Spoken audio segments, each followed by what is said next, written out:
కవులు అంటారు కదా, కాదేది కవితకి అనాహరం, సబ్బు బిల్ల, చేప పిల్ల, వేప పిల్ల, ఏది కూడా దేన్ని కూడా వాళ్ళు వదిలిపెట్టరు. అలాగే ఇజ్రాయెల్ యొక్క స్పయింగ్ ఏజెంట్ ముసాద్ ఏ చిన్న అవకాశం వచ్చినా సరే పక్కవాడి ఇన్ఫర్మేషన్ ఎలా లాక్కోవాలా అని చూస్తూనే ఉంటుంది. వాళ్ళు ఏం చేశారంటే, మన శనివారం నాడు వీళ్ళంతా మీటింగ్కి వెళ్తున్నారు అని సంగతి తెలుసు. ఎలా వెళ్తున్నారు, నిజమేనా కాదా అనేది మొట్టమొదటి కనుక్కోవాలి. అందుకోసం వాళ్ళు ఏం చేశారు, మనకి రోడ్డు మీద సిగ్నల్స్ ఉంటాయి కదా, సిగ్నల్ లైట్స్, ఆ సిగ్నల్ లైట్స్ని కూడా వీళ్ళు వదలలేదు. వాటన్నిటినీ హ్యాక్ చేశారు. వాటన్నిటినీ హ్యాక్ చేసి దాంట్లో ఎవరెవరు వెళ్తున్నారు, ఎంతమంది వెళ్తున్నారు, ఎక్కడికి వెళ్తున్నారు అన్ని ఇన్ఫర్మేషన్ తీసుకున్నారు. తీసుకువెళ్ళి ఆర్టిఫిషియల్ ఇంటెలిజెంట్కి ఇచ్చేశారు.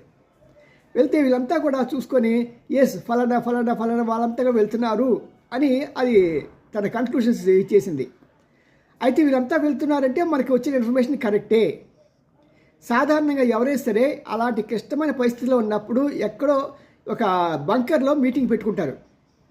మరి వీరి కర్మ కాలిందో లేకుంటే ఏమో తెలియదు, కానీ వాళ్ళు చక్కగా ఆ రాజు యొక్క ఐతుల్లా ఖైమోన్ యొక్క ఇంట్లో పెద్ద హాల్లో మీటింగ్ పెట్టుకున్నారు.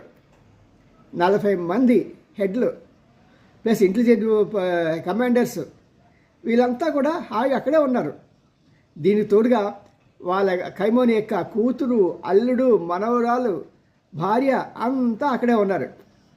మరి ఇంతమంది ఉండగా వాళ్ళు ఏమాత్రం కూడా జంకగా అక్కడే మీటింగ్ పెట్టారు. అంటే అన్నీ సమయంగా జరుగుంటే ఆహా మేమెంత హీరోలు అని చెప్పుకునే వాళ్ళేమో, కానీ అలా జరగలేదు. కాబట్టి ఇప్పుడు వాళ్ళు ఎందుకు తప్పు చేశారు ఇలాగా అని అంటున్నాం మనం. సో కత్తికి 2 పక్కల పదును ఉంటుందని చెప్తారే, అలాగా దీనికి కూడా అలాగే 2 పక్కల పదును ఉంది.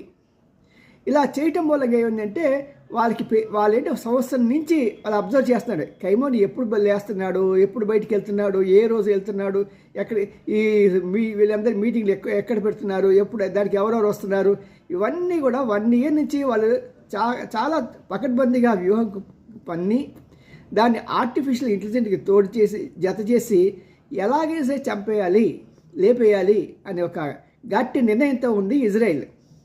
పాపం ట్రంప్ కొద్దిగా తట్టపటాయిస్తున్నాడు, ఎందుకులే గొడవ, ఇది చేస్తే మళ్ళీ గొడవ వస్తుందని. కానీ ఇక్కడ బెంజమిన్కి ఏంటంటే అది చాలా అవసరం. అతను లేపేస్తే నెక్స్ట్ అంత సీరియస్గా ఎవరు ఉండరని అతని యొక్క ఊహ. సో దాంతో ఇలాగ ఆర్టిఫిషియల్ ఇంటెలిజెన్స్ ద్వారా దేశాలని, రాజ్యాలని, రాజ్యాధినేతలు కూడా చంపేయచ్చు అనేది ఒక థీరీ ఎస్టాబ్లిష్ అయింది.